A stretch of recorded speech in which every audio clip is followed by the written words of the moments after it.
Welcome to the world of amazing monkeys and apes.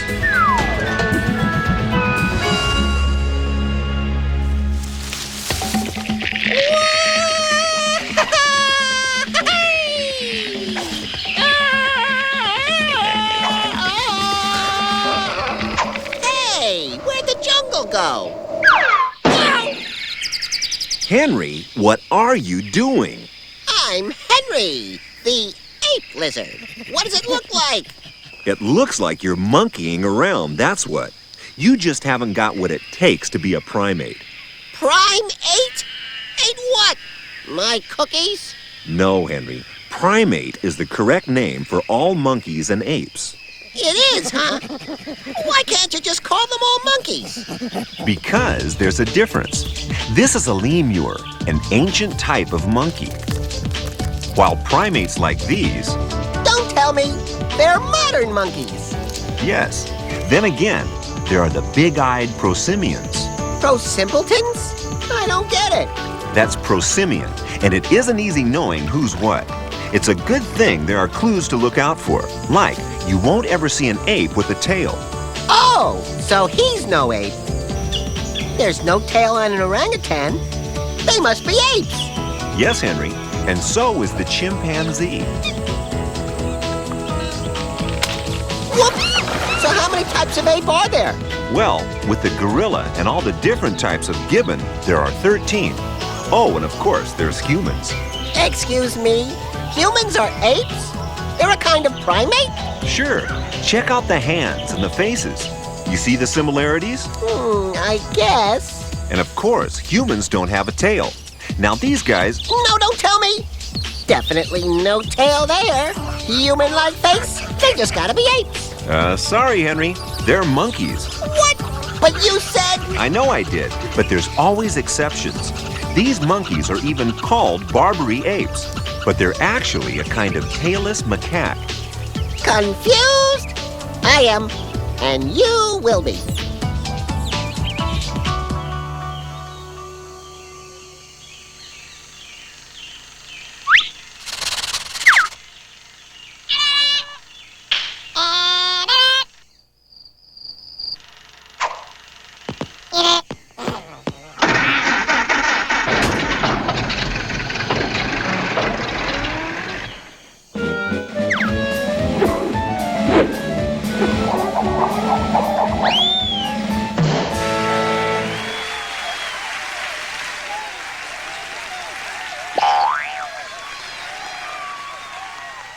Now what are you doing, Henry?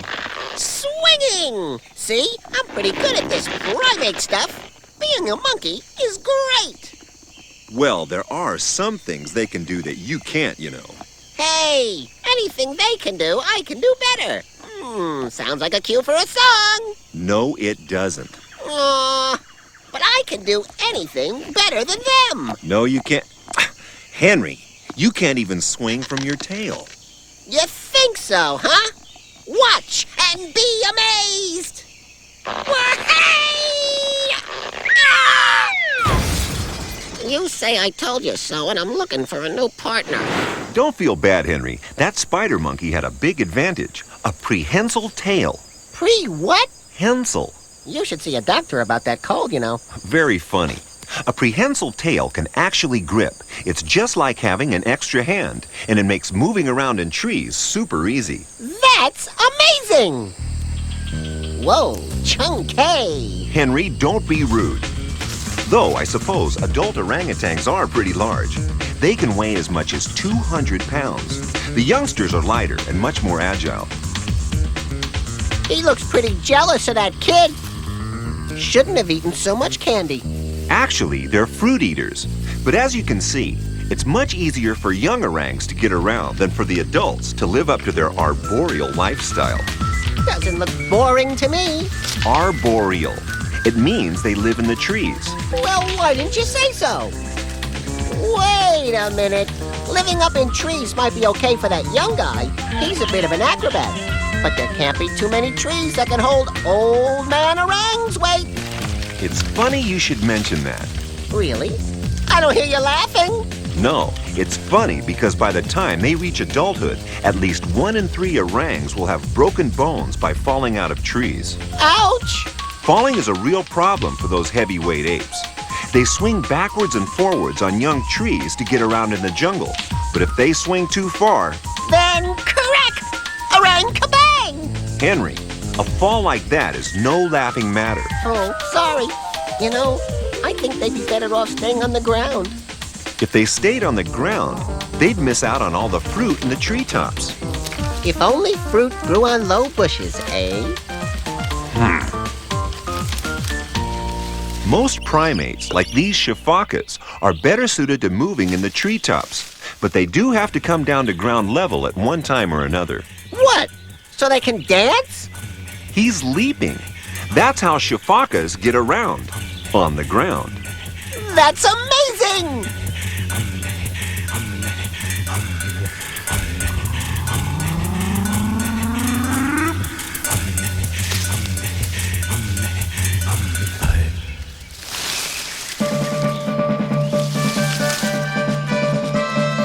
Hey, Henry, it's time for your report. Henry, it's time for your special report. What? Now? Yes, Henry, now. Oh. You are ready, aren't you? Of course I am. What was it about again? You're supposed to be telling us all about gibbons. Oh, right. Here goes. Okay, so, gibbons, right? Well, they sing because they are the great ape romantics. Yeah, the male gibbons sing to their girlfriends. How am I doing so far? Pretty good, really. I am? Cool.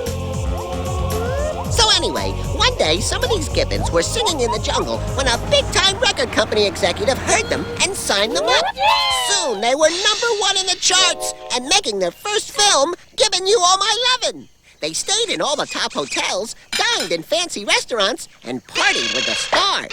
By now, they couldn't go anywhere without being recognized, and they soon began to miss their girlfriends and the simple jungle life. The argument started, and then they split up to pursue solo careers. But the good times were over, and eventually they all retired back to the jungle where the only people they sang for were their girlfriends. And that's straight from the lizard's mouth. So, did I get an A or what? Well, you certainly get an A for effort, Henry. That was nearly right. Cool. But where did I go wrong? Well, kind of near the start, really. Oh. You were right about them singing. You just didn't tell the whole story.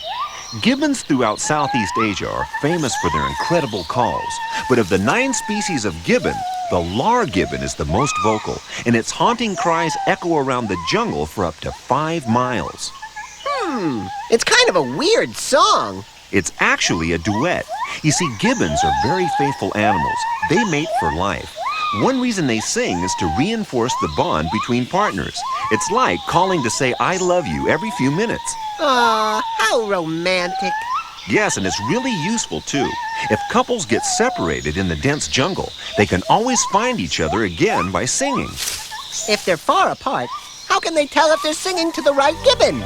Each couple have their own special song based on a song learned from their parents, so it's easy to recognize. So gibbons sing because they love to duet. Get it? Do it? They sing because they like to keep in touch with their loved ones. That's really beautiful. It is, isn't it? You know, they should be in the movies. Hey, what a great idea! I'll make a film about them and all the other amazing monkeys and apes. Good luck, Henry. You'll need it.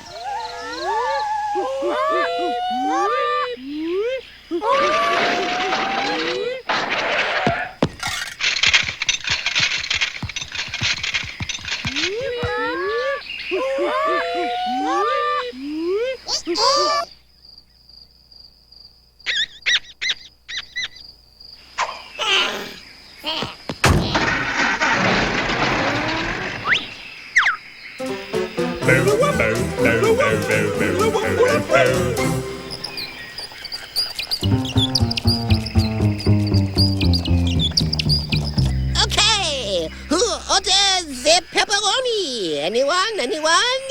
Henry, please drop that ridiculous accent. No. Anyway, I thought you were supposed to be making a film. I am. I've got a secret camera. It's under the pizza. Good thinking, Henry. Monkeys can be shy. How are you going to get them close enough to film? I'm using the pizza as bait, of course. Sheesh. You've got a lot to learn about monkeys, Henry. They don't eat pizza. Everyone eats pizza. No, Henry.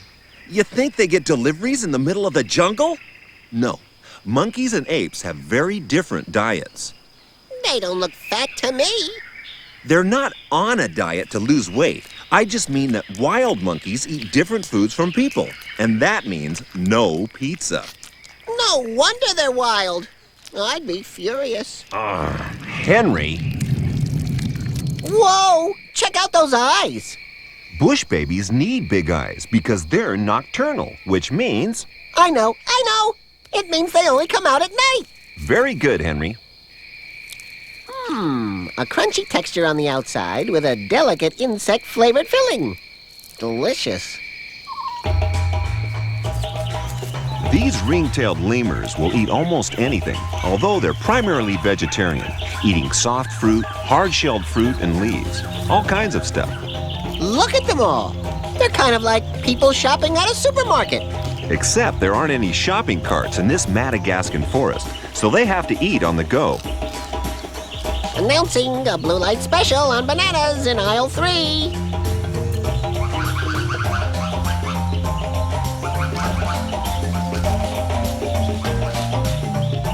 Whoa, is he eating a snail? No, actually, that lemur is taking a drink. The forests where they live can be very dry, so lemurs have to look out for things that collect the rain, like empty shells. I've seen people with worse table manners than these lemurs. And some lizards, for that matter, Henry. Hey, it's a flying skunk. No, Henry, it's a black and white colobus monkey. So what do they eat? They're more choosy than lemurs. They live on a diet of leaves. There are plenty of those around. Must be a pretty easy life. It's certainly easy to find leaves. It's just not so easy to eat them. Well, it looks easy to me. Yes, but leaves take a long time to digest, and the monkeys have to sit around for hours waiting for that to happen. There's also a side effect to this slow digestion process. The leaves are in their stomachs so long that they start to ferment, and that produces a lot of, well, unfortunate noises. Phew, stinky monkey. Oh, I wouldn't get too close if I were you. Yuck. How rude. Oh, I can't work with these amateurs. I'm a professional.